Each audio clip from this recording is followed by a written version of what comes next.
In the final learning outcome for this session, we'll talk about the function of the Krebs cycle or the TCA cycle. Before that, let's have a quick recap of what you have learned so far. First, we talk about catabolism, which is the breakdown of complex molecules back into their building blocks. For example, from proteins, you will have amino acid production. From carbohydrates, they will be broken down back into monosaccharides. And from fats, you will have glycerol and fatty acids. So these are the building blocks of macromolecules. And the conversion of the macromolecules back into their respective building block is known as the stage 1 of metabolism. So stage 1 is actually your digestion. And then in stage 2, you have the conversion of these building blocks into the universal substrate molecule, which is acetyl coenzyme A. Now, if you talk about monosaccharides specifically, the conversion from a 6-carbon sugar into the 2-carbon acetyl coenzyme A is a two-step process by which first you have glycolysis to produce the 3-carbon pyruvate, followed by the oxidative decarboxylation so that you produce the 2-carbon acetyl coenzyme A. And now we'll talk about the stage 3 of metabolism, which is the process by which we turn acetyl coenzyme A into ATP molecule. And the first step in stage 3 of metabolism is known as the tricarboxylic acid cycle, which is also known as Krebs cycle and the citric acid cycle. They all mean the same thing. And the man here, Hans Krebs, he was the discoverer of this TCA cycle. It is also known as the Krebs cycle after his name. So the purpose of TCA cycle is to harvest the high energy electrons from the carbon fields.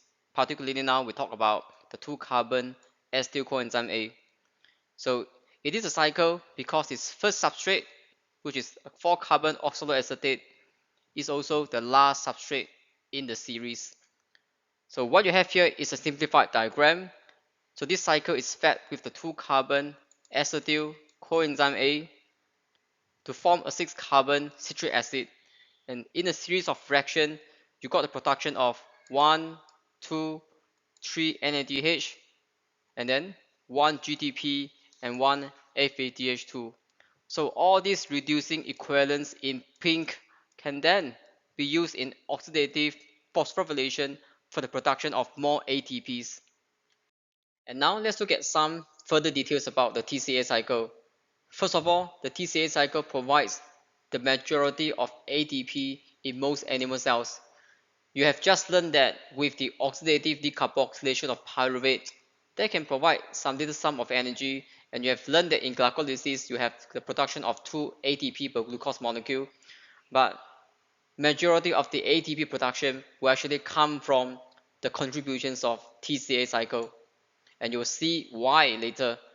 So TCA cycle is not just for energy production, but at the same time, the molecules and the metabolites from this cycle can also serve as the intermediates for the synthesis of other biomolecules, such as different types of amino acids. So for information, this TCA cycle happens in the mitochondrial matrix, and it is an aerobic pathway, which means the presence of oxygen is compulsory. So similarly, this cycle can be regulated as the following conditions. So when the energy level is low in the cell, TCA cycle is being upregulated by the presence of calcium ions and ATP, which signify that the energy level is low, while TCA cycle can be downregulated when the cell is having a high energy level, which is represented by the presence of NADH and ATP molecule.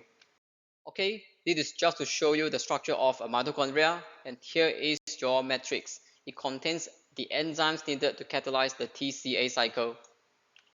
So from the oxidation of the food molecules, you will have production of acetyl coenzyme A, which is the high energy molecule.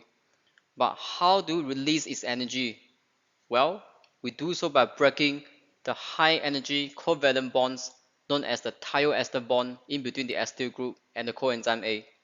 And the energy release can be used to produce up to 1 NADH, 2 NADH, 3 NADH, 1 FADH2, and 1 GTP. So for information again, both NADH and FADH2 are known as the reducing equivalents, which can then be used in the subsequent step to produce more ATPs. So what else do we produce? Well, we have got two carbon dioxide molecules. So here is the second event by which we produce carbon dioxide in metabolism.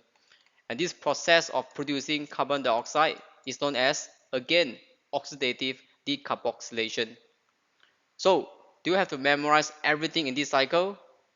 Well, the answer is no. But you have to always remember the number of FADH2 and NADH produced in this cycle. So by now you should see that both NAD positive and FAD are the main characters in the Krebs cycle, because these reducing equivalents will receive the electrons from the food molecule oxidation. So in simple terms, with the oxidation of the food molecules, you have the release of electrons, particularly the release of high energy electrons. So that will be received and captured by NAD positive and FAD. So for that reason, they are also known as electron acceptors.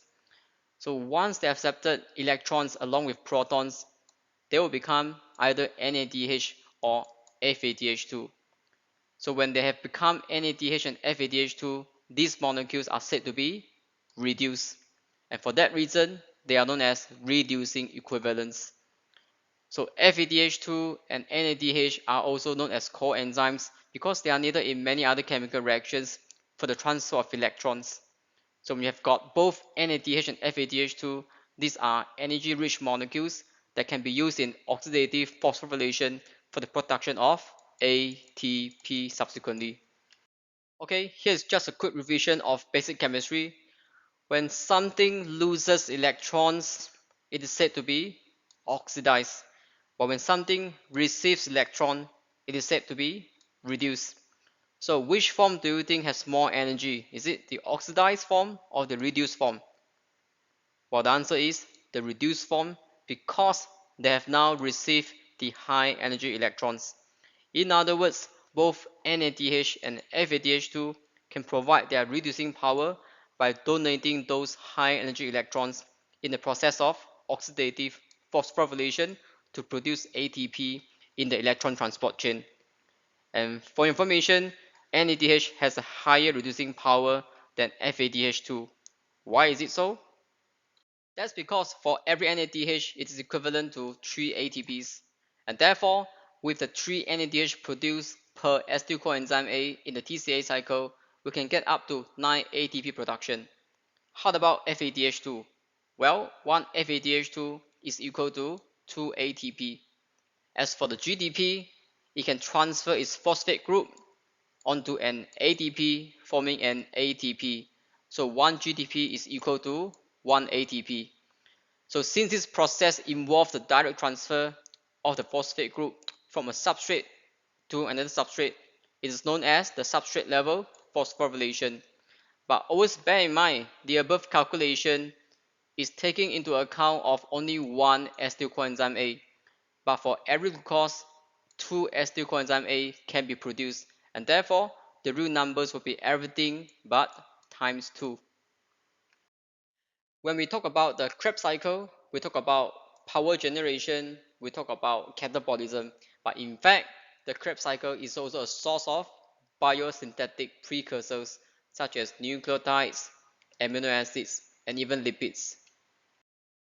A roundabout serves as a hub to integrate traffic from many different directions, and likewise, the Krebs cycle actually serves as a hub to integrate many biochemical pathways, which includes both catabolic and anabolic pathways.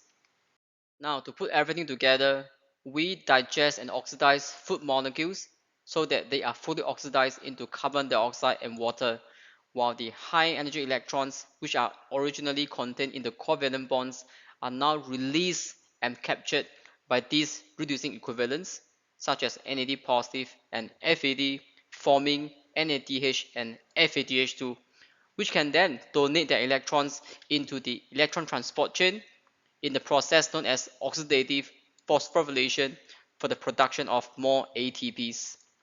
So in our next lecture, we'll discuss about the oxidative phosphorylation in more details. With that, thank you.